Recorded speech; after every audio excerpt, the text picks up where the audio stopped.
Greg Stock. I'm the CEO of Thibodeau Regional Health System.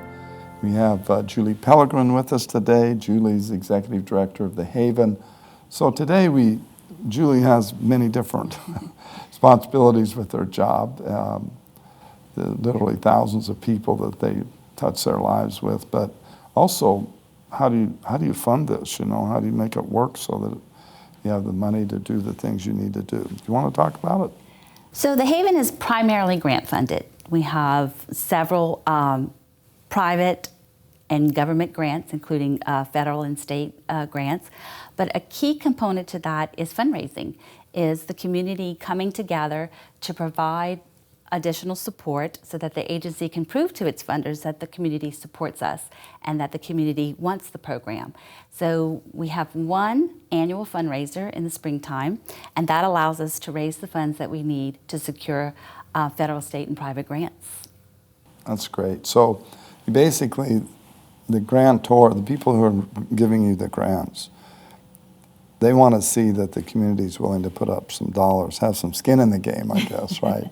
Yes. That they want it, and they're willing to show that they want it through those dollars. And the Gala is your main way, our main way, we're with you, of acquiring that. So tell us about the Gala.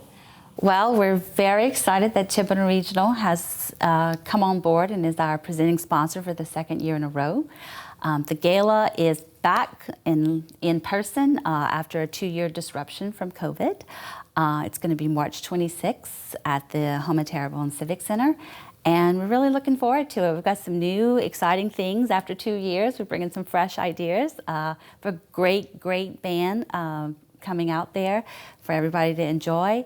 We're going to have a live and silent auction, but mostly it's going to be an excellent opportunity for us to come back together as people who really support families in the community and helping them to get out of their homes that are violent. I think people don't realize the extent and the amount of people that we're helping each year.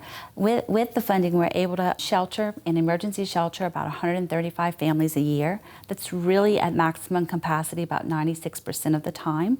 We have an additional 30 to 40 families who live in transitional or second stage housing, where we help to subsidize their rent for a period of time while they get back on their feet. We have counseling with master level licensed individuals who provide trauma-informed counseling to both women and children who have been abused. And we have legal services and other support services that are critical. And one of the other things that we do with the funding that a lot of people aren't aware is we do a lot of community education. And we also go into schools and do primary prevention, helping children to build the skills that they need in order to overcome or not to even be involved in violence in the first place. That's all great stuff. That enabling people to deal with it is huge. Right. It's about 500 families a year in the Terrebonne-Lafourche area that receive our services through the different components of the program. It's always been amazing to me that I get to see the daily results of what people's hard work, like Thibodeau Regional, all the employees here who give so much time and energy and effort to the cause with us, to our mission. You don't really get to see the fruits of your work, but I get to see it every day. I get to see women changing. I get to see women feeling empowered. I get to see children who are smiling again, who feel safe.